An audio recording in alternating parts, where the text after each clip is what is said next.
Hi there, I am Brandon Sparks, and welcome back to the 80's Emporium.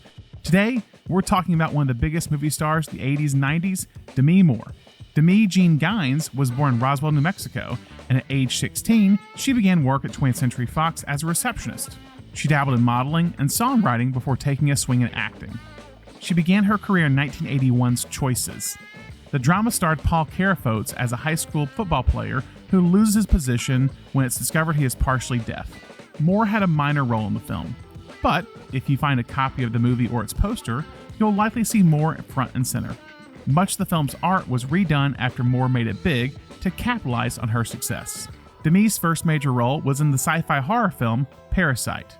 Not to be confused with Bong Joon-ho's award-winning 2019 dark comedy, this Parasite was about a dystopian future where a corrupt government unleashes an actual parasite on the general population.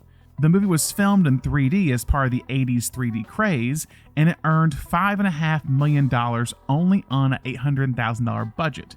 But the reviews were pretty terrible. In 2019, Moore had this to say. What's the worst movie you've ever been in? Actually, that one is easy. It's Parasite in 3D. But Moore's big break came in 1982 when she was cast on the soap opera General Hospital, where she played investigative reporter Jackie Templeton for 85 episodes. This guy was here just the other morning. He came in here to get you orange juice. You're probably basking in the afterglow the night before. Oh, come on, Jackie. We were working late. He slept on the couch. Can I quote that? General Hospital began its run in 1963 and is still running to this day. At over 15,000 episodes, it is the longest-running American soap opera that is still in production.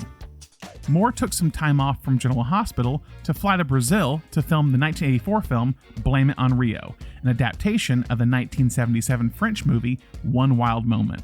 The unconventional rom-com follows Michael Caine and Joseph Bologna, who go on vacation with their teenage daughters, played by Demi Moore and Michelle Johnson. But things go awry when Demi's father and best friend have an affair.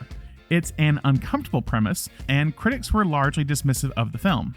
It was the final theatrical film directed by the legendary Stanley Donen, who directed many classics including Charade and Singin' in the Rain. Moore went on to work with Bologna in the 1984 film Bedrooms.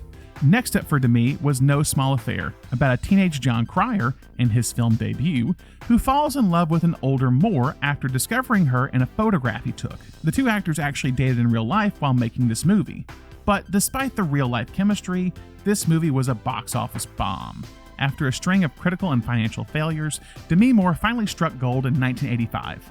St.Elmo's Fire, directed by Joel Schumacher, was a box office hit despite poor reviews. In her autobiography, Moore credits the film for saving her life because in order to participate in the movie, she was required to check herself into rehab for her substance abuse issues. It marked Moore's induction into the so-called Brat Pack, a group of actors who often appeared together in 1980s coming-of-age movies. This included St.Elmo's Fire co-stars Emilio Estevez, Rob Lowe, Judd Nelson, Ali Sheedy, Andy McDowell, and Andrew McCarthy. McCarthy recently directed a documentary about the group called Brats, which debuted at the 2024 Tribeca Film Festival. As for Moore, she said that she hated the term Brat Pack as it implied they were spoiled juvenile delinquents. Like, none of us liked being called a brat. We wanted to be taken seriously. And isn't it funny that brat is now the greatest thing you I know. can be called? If you're enjoying this video, the best way to support this channel is to head over to our online shop at shop.80semporium.com for some unique 80s merch you won't find anywhere else. Look, I wanted to talk to you about last night. The following year, Moore reunited with St.Elmo's Fire co-star Rob Lowe for About Last Night. The romantic drama was based on a 1974 play by David Mamet and was a box office success. Roger Ebert called it the movie St.Elmo's Fire should have been. Thanks. Also co-starring were Jim Belushi and Elizabeth Perkins. A 2014 remake of the film starring Kevin Hart and Regina Hall was also successful.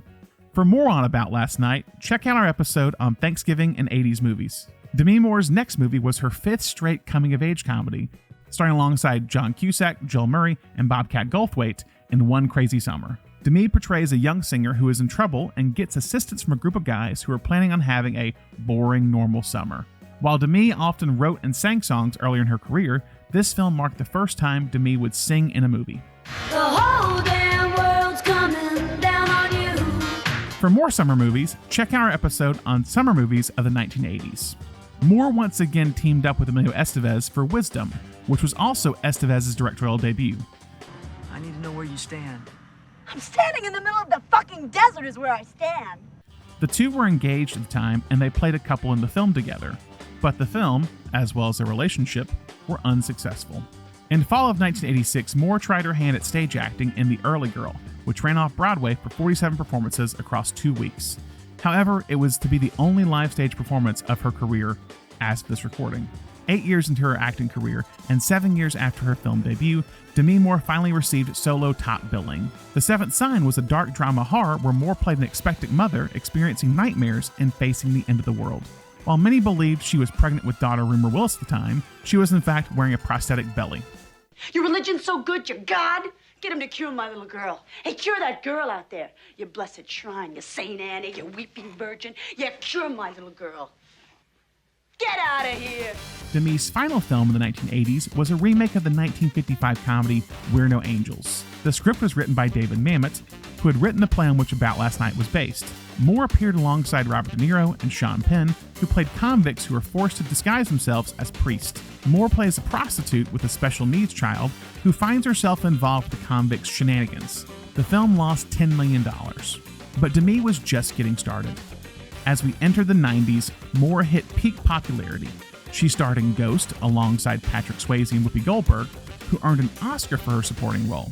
Ghost was immensely popular and the highest grossing movie of 1990. This was followed by lead roles in the critically acclaimed A Few Good Men, as well as the erotic dramas Indecent Proposal and Disclosure, both of which were box office hits. By the mid-90s, Demi Moore had become the highest paid actress in the world. You know how it is, Dad. When you're hot, you're hot. But as the decade dragged on, Moore found herself in less celebrated projects, such as Striptease and G.I. Jane, which received poor reviews. Still, Striptease marked a significant milestone for women in film. Moore received $12.5 million to appear in that movie, which was a record for an actress at that time.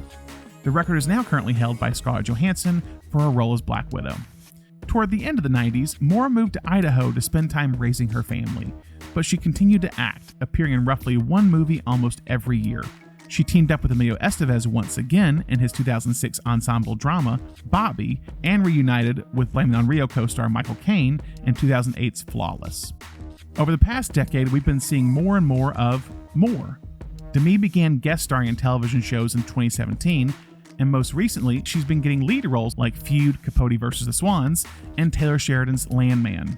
She released a book called Inside Out in 2019, which received excellent reviews and even helped us fact-check this episode. In 2020, during COVID lockdowns, she starred in an audio drama podcast called Dirty Diana, which will soon be turned into an Amazon TV series. Her most recent starring role was in the 2024 horror film The Substance, where she received much acclaim for her performance, including her very first Golden Globe win and her very first Academy Award nomination. Demi Moore has had an incredible career, and we can't wait to see what she does next.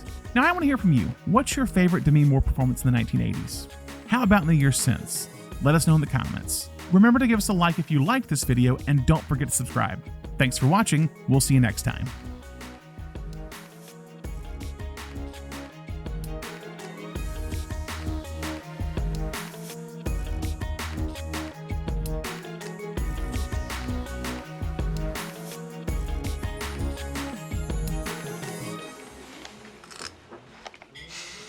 I hate this picture they keep using. It doesn't even look like me. Oh, honey, it's a good picture. What do you know?